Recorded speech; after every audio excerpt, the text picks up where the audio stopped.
Quraana goota lolee lolchiisa seenatu isaan kaase ummataan adda baase gaafa diinni roorrise biyyateen dhamaase yaa rabbi sirna dhiittaa naftanyaa bara hayla sillaase rabbiin isaan gargaare jaratuun irraa kaase dhiiga fi dhangalaase lubbuu fi hobbaase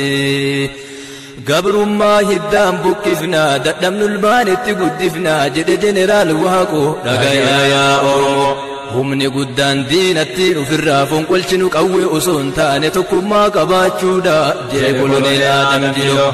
saamanii duroomuu irra hiyyoomatanii jiraachuu wayya jedhe koloneel Adam Dilo bilisummaan ilmoo miti kasiree irra ciisanii namatti dhuftu jedhe koloneel Adam Dilo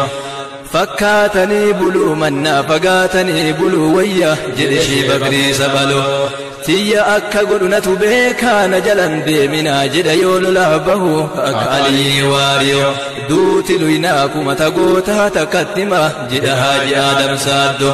wallaahi ani Oromoodha Oromoo jenne baane Sumaalee jenne hin gallu jedhe Haaji Abdullaahi Ganamoo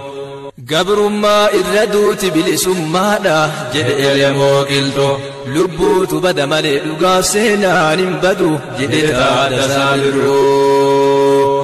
namni bilisummaa hin qabne sareedha keessattuu saree rooba jedhe Jaarraa Abbaa Gadaa nama biyya teenya irratti anatu isinii beeka anatu isin bulchanuun jedhu hin barbaannu jedhe Nadii Gammadaa yaa goota eessa jirta ka akka galatoo dheekkama ajjeefnullee jannata duunullee jannatuma jedhe Hasawaa Goodiima 99 yaadadhu qabsoo barandaa adeema wal beekuu irra walii beekuu wayya jedhe Haaji Huseen Sura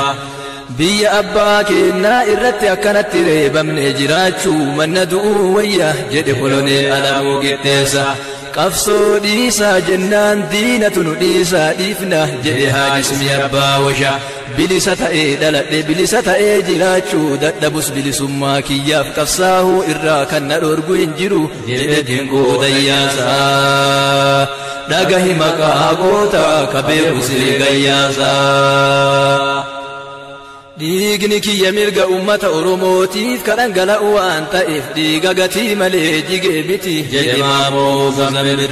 nuti Oromoodha ka lolluufis ummata Oromooti malee biyya isiniif kennuufi miti jedhe Muhammad Zaakir sodaanneellee hin galle qawweellee dhabne hin galle isin Oromoota haftan dabalachuu galle jedhe Alii Dirree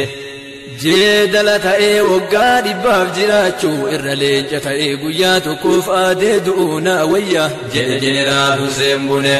osoo lubbuun jirru gabroomnee jiraachuu irra ufajjeessanii du'uu wayya jedhe Haaji Sagdaadii Tarre bulluqii jedhantu tana Kadiirii jedhantu ana siinqiisiinee guttana jedhe koloneel Kadiir Waaqoo Shaaqi leenca gaafa hurufaa diina lafaa hataa hedhagaittis ni dhufaa akka saajiin bokkiyyee diina nyaachise biyyee mootiin namaa hin shaarama Quraana goota lolee lolchiisa seenatu isaan kaase ummataan adda baase gaafa diinni roorrise biyyateen dhamaase yaa rabbi sirna dhiittaa naftanyaa bara hayla sillaase rabbiin isaan gargaare